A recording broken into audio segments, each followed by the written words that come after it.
ఇక్కడైతే చూడండి ఆయిల్ కొంచెం హీట్ అయ్యంగానే నేను తాలింపు గింజలు అనేది యాడ్ చేస్తాను. కొంచెం జీరా యాడ్ చేస్తున్నాను. ఇవైతే ఒకసారి ఇలా ఫ్రై చేసుకుందాం.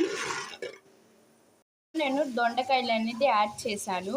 కొంచెం కరివేపాకు కానీ యాడ్ చేసుకున్నాం. ఒకసారి మనం ఫ్రై అనేది చేసుకుందాం. ఇలా 1 టేబుల్ స్పూన్ ఆఫ్ పసుపు అనేది యాడ్ చేసిన.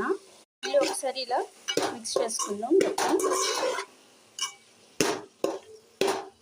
నేను 1 టేబుల్ స్పూన్ ఆఫ్ సాల్ట్ అనేది యాడ్ చేసా.